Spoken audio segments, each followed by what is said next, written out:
boqonnaalee umrii sirna abbaa irree fi sadarkaa biyyi irra gahee jiru. Barreeffamni darbe keessatti adeemsa qabsoo qabachuu irraa kaasee hanga aangorraa kufuu sirna abbaa irree tuqeen ture. Adeemsa kana boqonnaalee gurguddoo shanitti qoonnee ilaaluu dandeenya. Isaanis aangoo qabachuu, jabeeffachuu, tikfachuu, torturuu fi kufuudha. Barruu kana keessatti boqonnaalee shanan kana tokko tokkoon ilaaluun iddoo sirni abiyyi irra gahee xiinxallina. Tokkoffaa aangoo qabachuu ascendance. Sirni tokko sababa fincila ummataa qabsoo hidhannoo riphee loltootaa fonqolcha mootummaa humna waraanaa takkaa weerara biyya alaatiin aangorraa kufuu danda'a. Bakka isaa humni biraa aangotti ba'a. Humni haaraan taayitatti ol ba'e kun aangoo qabateerra turuuf ummata biratti fudhatama yookaan legitimaasii argachuu qaba. Kanaaf yeroo hedduu sirna jalqaba kufirraa wayyaa akka ta'etti of dhiyeessa. Nageenya waaraa, misooma saffisaa, tokkummaa cimaa, bilisummaa dhugaa akka fidus waadaa gala. Tarkaanfilee waadaan kun dhugaa ta'uu akeekanis ni fudhata. Fakkeenyaaf hidhamtoota siyaasaa gadi lakkisuu, miidiyaalee fi sochii mormitootaa walaba gochuun dirree siyaasaa bal'isuu danda'a. Boqonnaa kanatti namootaa fi murnoota isaan dorgoman sossobuu fi ofitti qabuu yookaan koopteeshin fayyadamuudhaan mormii ganamumaan itti dhalachuu malu hir'isuuf yaala. Tarkaanfilee kanaa fi miira gammachuu jijjiiramni fide irraa kan ka'e ummata irra jireessa biratti deeggarsa guddaa horata. Garuu yeroo mirqaana jijjiiramaa yookaan honiimuun akkuma dhumaa deemuun filannoo lama keessaa tokko fudhachuun dirqama akka waadaa galee fi ummanni abdatutti biyyattii gara sirna demokraasii ceesisuu yookaan sirna abbaa irree haaraa ijaaruudha. Filannoon lamaanuu aangoo murna sanaa tursiisuuf balaas carraas qabaachuu malu. Gara demokraasii yoo ceesise filannoon aangoo dhabuu yookaan aangoon sun daangeffama seeraa limitation to power. Yeroo hedduu murnoonni aangoo qabatan balaa filannoon aangoo dhabuu yookaan ammoo sirna demokraasii keessatti aangoon jalaa hiramuu fi daangeffamni itti tolfamuu san muudachuurraa sirna abbaa irree ijaaruuf yaaluu filatu. Kanaafuu daandii filannaa lammaffaa kan sirna abbaa irree haaraa ijaaruu fudhata. Lammaffaa aangoo jabeeffachuu yookaan consolidations. Boqonnaan kun kan murni abbaa irree haaraa ijaaruuf murteeffate tokko namootaa fi murnoota isaan wal dorgoman yookaan qeeqan cabsuudhaan olaantummaa itti mirkaneeffatudha. Olaantummaa akkasii goonfachuuf immoo dirree siyaasaa yeroo jijjiiramaa bal'ate deebisanii dhiphisuu, mormitoota sochii eegalan dadhabsiisanii yookaan dhabamsiisanii hojiin ala taasisuu gaafata. Tarkaanfiin akkasii mormitootaa fi ummata biraa mormii fi fincila kaasuu waan maluuf humnaan cabsuu feesisa. Fincila sadarra aanuuf gama sadiin olaantummaa humnaa qabaachuu feesisa. Waraana, diinagdee fi siyaasaa jechuunis namni yookaan murni aangoo qabatee abbaa irree haaraa uumuu yaalu suni waraanaa fi qaamolee nageenya biyyattii guutumaan dhuunfachuun mormitoota yookaan finciltoota haleelee harka kennachiisuu yookaan dhabamsiisuu isa dandeessu qabaachuu qaba. Tarkaanfii hacuuccaa kanaan milkaa'u ammoo ilaalchii fi seenessi abbaan irree suni tarkaanfachiisuun kan mormitootaa yookaan riivaalsi isaa caalaa hawaasa biyyattii wayyabaa hawwachuu danda'uu qaba. Akkasumas diinagdee deeggartoota ittiin bitachuu fi humna waraanaan olaantummaa argachuu dandeessuuf kafalu qabaachuu qaba. Kanaaf ammoo diinagdeen wayita sanatti biyyaa kan guddachaa jiru ta'uu qofa osoo hin taane harka murna aangoo qabateen to'atamus qaba. Murni aangoo qabate suni gama waraanaa, diinagdee fi siyaasaan olaantummaa goonfatee warra isaan dorgoman guutumaan guututti dadhabsiisuu yookaan dhabamsiisuun olaantummaa ofii jalatti biyyattii tasgabbeessuu yoo danda'e aangoo cimsatee jedhama. Yoo yaaliin suni jalaa gufate ammoo boqonnaa sadaffatti osoo hin ce'in takka aangorraa fonqolfama yookaan biyyattitu gaagama siyaasaa fi wal waraansaa dheerateef saaxilama. Sadaffaa aangoo tikfachuu yookaan preservation. Sirni abbaa irree tokko mormitoota taayitaa isaaf yaaddessan mara dhabamsiisee aangoo gaafa cimsateen booda boqonnaan itti aanu olaantummaa san akka jalaa hin sharafamne tikfachuudha. Kanaaf immoo ilaalchii fi gochoonni murna aangoo irra jirurraa adda ta'ee fi aangoo sana xiqqoomas tuquu danda'u akka hin biqille taasisuu fe'isa. Dhaabbilee mootummaa, amantii fi hawaasaa cufti olola gaarummaa fi jabinna abbaa irree sanii leellisan akka barsiisanii fi tamsaasan godhama. Qaamoleen basaasaa fi waraanaa daran cimsuun sochiin mormii xinnoos akka hin jiraanne adamsuu fi kichuu kutuun irratti fuulleffatama.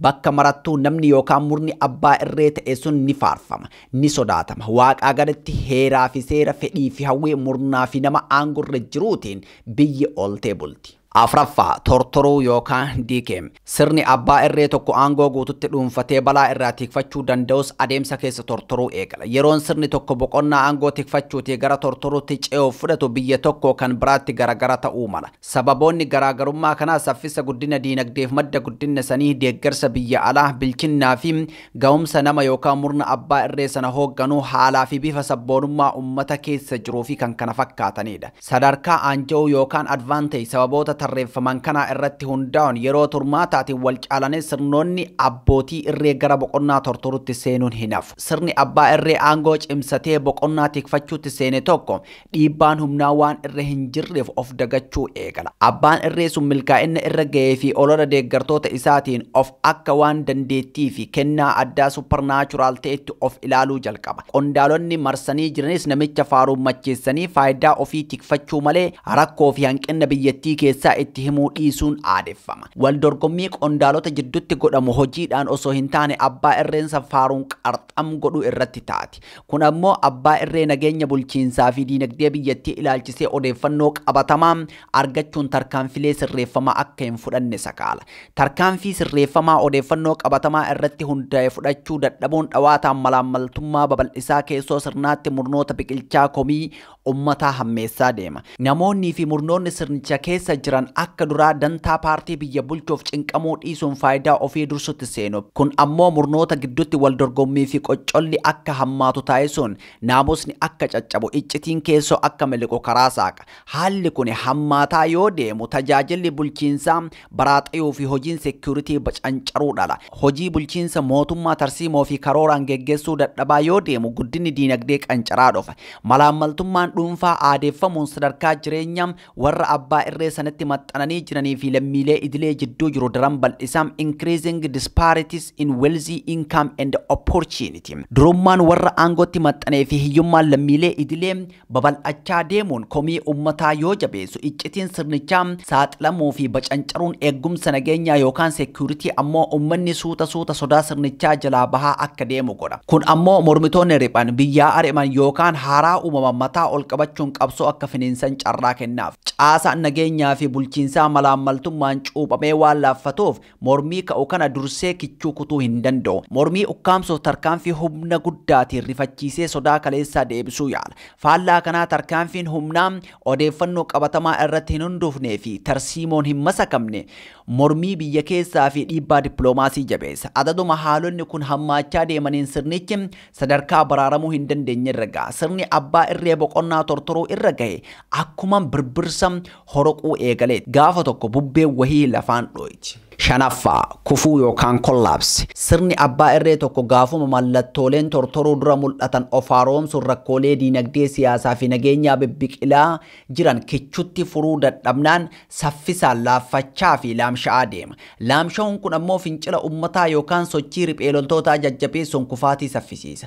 Sirni sadarkaa kanarra ga'e fincila ummataa fi riphee loltootaa dafee kuffisuu osoo hanqateeyyuu waraanuma sirnichaatiin fonqolfamutti deema. Sirni tokko erga boqonnaa kanarra gahee booda hamma akka turu kan murteessu tarsiimoo fi tarkaanfii mormitootaati. Sirni Abiy Ahmad boqonnaa kamirra jira. Boqonnaalee shanan armaan olii irraa ka'uun haala sirni bulchiinsa Abiy Ahmad keessa darbe yoo madaalle maalirra gahee laata? Mee tokko tokkoon haa ilaallu. Abiy akkuma aangoo qabateen boqonnaa duraa akkuma asii olitti ibsametti adeemsise. Bilisummaa dimokiraasiif tokkummaa waadaa gale. Hidhamtoota siyaasaa hiikuun oggura miidiyaalee kaasuu fi dhaabbilee siyaasaa baqatan biyyatti galchuun dirree siyaasaa bal'ise. Kanaanis deeggarsa guddaa argate. Ummata bal'aa sirna duraatiin hiraaree ture mirqaana keessa galchuun of cinaa hiriirse. Boqonnaa lammataa kan aangoo jabeeffachuu keessatti garuu gufuun isa mudate. Akkuma asii olitti ibse. Boqonnaa lammataa keessatti karaa lamaan aangoo cimsachuun danda'ama. Biyya gara dimokiraasiitti ceesisuun hayyama ummataatiin aangoo dhugeeffachuu yookaan sirna abbaa irree haaraa ijaaruun mormitoota dhabamsiisanii olaantummaa goonfachuudha. Abiy karaa lammataa filachuun sirna abbaa irree haaraa ijaarachuu yaale. Kuni garuu hawwii abbaa irrummaa isaatiif carraa biyyaas gaaga'ama hamaaf saaxile. Akkuma asii olitti ibsame sirna abbaa irree haaraa ijaaruuf olaantummaa waraanaa diinagdeef siyaasaa horachuu barbaachisa. Murni suni humna waraanaa jabaa deeggarsa ummataa wayyabaa fi to'annaa diinagdee cimaa qabaachuu baannaan yaalii mormitoota ukkaamsuu fi dhabamsiisuun olaantummaa goonfachuuf taasisu hin milkaa'u. Olaantummaa humnaa mirkaneeffachuu dhabuun mormii fi fincila isa mudatu saffisaan cabsuu waan hin dandeenyeef sirnichaa fi biyyattii gara wal waraansaatti seensisa. Yeroo kana hawwii fi karoorri sirna abbaa irree yookaan awutoritaariyaa ruul haaraa kan olaantummaa nama yookaan murna tokko itti mirkanaa'u ijaaruuf taasifame gufachuun sirni bacancaraayaan anookiraasii akka uumamu taasisa. Amaloota sirna anookiraasii keessaa ijoon wal waraansi yeroo dheeraa jiraachuu, mootummaan kutaalee biyyattii hunda to'achuu dadhabuu, jeequmsi qaamota mootummaa fi mootummaan alaan taasifamu babal'achuu fa'aa of keessaa qaba. Kan Abiyyi muudates kanuma. Murni aangoo qabate tokko sirna abbaa irree ijaaruutti milkaa'uuf humna waraanaan olaantummaa goonfachuu qaba jenneerra. Kanaaf ammoo takka gaafuma aangootti waraana dursee ijaarrate qabaatee waraana biyyattiin dura qabdu san bakka buusuu qaba. Kun kan ta'u yoo murni sun qabsoo hidhannootiin aangootti dhufeedha. Carraan lammataa humna waraanaatii fi tika biyyattii duraanumaan qabdu saffisaan to'achuun akka amanamaa murna haaraa aangoo qabateef gochuu barbaachisa. Kun yeroo hedduu kan ta'u yeroo waraanni biyyattii fonqolcha mootummaatiin aangoo qabateedha. Akkuma beekamu yeroo Abiyyi aangoo qabatetti humni waraanaa fi tika biyyattiin qabdu kan ijaaramee fi amanamummaan isaa murna san dura aangoo harkaa qabuu ture. Gama diinagdees yoo ilaalle qabeenyi guddaan biyyattiin haala murni haaraan aangoo qabate to'achuu danda'uun ala ture. Gama siyaasaatiinis yeroon sun kan biyyattiin sabboonummaawwan waliin dorgoman hedduun guutamtee turteedha. Dabalataan hawaasni murni haarayni keessaa ba'e aadaa bulchiinsa abbaa irree tumsuuf tolu hin qabu. Abiyyi haalota abbaa irree haaraa uumuu hin dandeessiifne kana keessatti yaalii taasise. Bu'aa yaalii saniitis Abiyyii fi murni isaa humna abbaa irree haaraa ijaaruuf dandeessu akka hin horanne danqe. Dirree siyaasaa dhiphisuun olaantummaa goonfachuuf yennaa tarkaanfii eegalu fincilli uummataa mudate. Fincila san cabsuuf yaaluun riphee loltoonni daran akka jabaatan, haaraanis akka dhalatan karaa saaqe. Mootummaan fincila qawwee kana injifachuu dadhabuun Abiyyiin olaantummaa humnaa goonfachuu hanqise. Akka hawwe sirna abbaa irree ijaaruu hanqatee biyyattii sirna bacancaraatti yookaan anookiraasiitti geesse. Yaaliin murni aangoo qabate tokko sirna abbaa irree haaraa ijaaruun aangoo cimsachuuf godhu sababa olaantummaa humnaa goonfachuu dadhabuutiin gaafa fashalaa'e boqonnaa sadaffaa kan aangoo tiifachuutti ce'uu hin danda'u. Akkuma armaan olitti jedhame boqonnaa sadaffaan kan abbaa irree sun olaantummaa humnaa goonfachuun humnoota isaan morman mara mo'atee siree tottolfatee irra taa'uudha. Olaantummaa humnaa goonfachuun mormitoota dhabamsiisanii biyya tasgabbeessanii to'achuun yoo hin danda'amne boqonnaa sadaffatti ce'uuf carraan hin jiraatu. Qabsoo aangoo cimsachuuf taasifamu keessatti humna waan qisaasuuf osoo gara boqonnaa aangoo tottolfatee tikfachuutti hin ce'in sirnichi laamsha'uu eegala. Kana jechuun yaaliin boqonnaa lammaffaa waan fashalaa'eef boqonnaa sadaffatti ce'uuf osoo hin milkaa'in irra utaalee boqonnaa afraffaa yookaan tortoruutti seena. Abiyyi Ahmadis kanumatu isa mudate. Sirna abbaa irree haaraa ijaarachuun aangoo cimsachuuf yeroo yaalu fincilli itti ka'e. Olaantummaa humnaa finciltoota kana cabsuuf isa dandeessu waan hin horatiniif biyyattiin wal waraansaa fi seer dhabdummaa yookaan breakdown of law and order keessa galte. Kanaafuu Abiyyi bara 2019 irraa kaasee qabsoo olaantummaa humnaa horachuun mormitoota dhabamsiisee aangoo cimsachuu keessa turus injifannoodhaan goolabee sirna abbaa irree tasgabbaawaa ijaaruu hanqachuun sirna bacancaraa keessa seene. Yaaliin baroota hamma kanaa kun humna diinagdee waraanaa dippiloomaasii fi siyaasaa hedduu waan miidheef osoo boqonnaa sadaffatti hin ce'in kan afraffaatti yookaan tortoruutti akka darbu isa dirqe. Amaloonni boqonnaa afraffaa kufaatii diinagdee laamsha'uu qaamota nageenyaa fudhatama dhabuu seenessa siyaasaa gama dippiloomaasii moggeeffamuu fi kan kana fakkaatan dabalata. Kana argaa jirramoo maaltu itti aana? Abbootiin irree hanga daqiiqaa dhumaatitti abdii aangorra turuu hin dhiisan. Qondaalota jijjiiruun riishafil waan sirna haaromsan fakkeessuu mormitoota bitachuun deeggarsa bal'ifachuu yaaluu fi waan aangoo keenyarra nu tursiisa jedhanii yaadan garagaraa yaaluu ittuma fufu. Dadhabbina keessoo dhoksuu fi qalbii uummataa sirnicharraa kaasuuf biyyoota alaa waliin atakaroo uumuunis tooftaalee sirnoonni tortoran lubbuu ittiin dheereffachuuf fayyadaman keessaa. Garuu tooftaaleen kunniin kiniinii yeroo gabaabaaf umrii dheeressu ta'uun yoo fayyadan malee wal'aananii fayyisuu hin danda'an. Inumaatoo dhibee tortoruu san daran hammeessaa deemuu malu.